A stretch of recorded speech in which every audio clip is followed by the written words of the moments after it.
Dear Katie, so much has changed, even just since you've been away.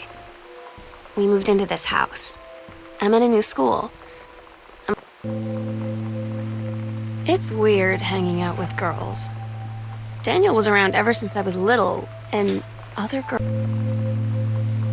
Lonnie came over today, but everything was... Lonnie brought her hair dye over today. She said, I need to fix these roots. Think you could help? Dyeing hair is weirdly intimate. I don't know if I've touched someone else's scalp before. It's pretty intimate, right? It felt intimate. We looked into the mirror together after, and I expect... Oh my God. You are so lucky you finished high school before we moved into this house. So, it's the first day of school, and there I am, introducing myself to the class. And I say that I just moved into the house on Arbor Hill. At Todd's brother's place after the show, there was only a futon to sleep on, so Lonnie and I shared it. The lights went out. I was turned toward her. My eyes started to adjust, and then I could... You know that feeling where the first moment you see someone, it's like they have a big gold star around them, and you have to get to know them? Well, there's this girl. When you live in one place your whole life, your next door neighbor is kind of like your default. So you know what they say about the best laid plans of mice and men? Yeah, turns out it applies to Street Fighter too. At least I worked up the courage to walk into the 7-Eleven and... It's different now. I mean, we still hang out all the time like before. I'm so stupid sometimes. I was telling Lonnie that Todd's band lost their singer.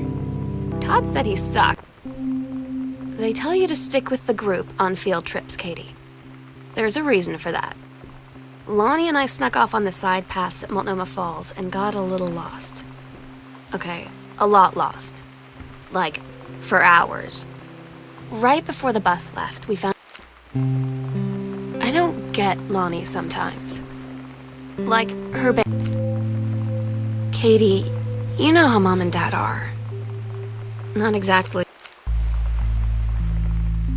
I had an interesting talk with Mom and Dad tonight. One you were never gonna need to have. Lonnie had her going away show with her band tonight. She's so incredible on stage. When she was singing, I could practice. We agreed our last night together would be our happiest ever, and we'd forget tomorrow was going to come at all. It worked for a while. We had a good time seeing Oscar off, then ran up to the attic to look through. Daniel finally came over to get his game. I'd been dreading it. But he brought this story with... I asked Lonnie what she had to do to get ready to ship out for basic training. She said, not a lot, really. You're not allowed to bring anything with you. You have no possessions, no contact with the outside world while you're in basic. You just train hard every day, and then you deploy from there. So, they'll just send her away. To who knows where. The other side of the country? The other side of the world? My mind, can't process it. She's really going to be gone. The sunset light in this house is the saddest thing I've ever seen. I just want to sleep. When I'm in the attic, it almost feels like Lonnie could still be here. Meow, meow. Meow, meow. Meow. Meow, meow, meow, meow. Meow, meow. Sometimes you just have to lie to Mom and Dad. Like when Lonnie asked me to see a band with her and stay over at her friend's place in the city after. That's a lie. Oh my God. Katie, I fell asleep in the attic, in Lonnie and my old spot, and I missed the first 2 calls. I just barely caught the third one before the machine hit. And it was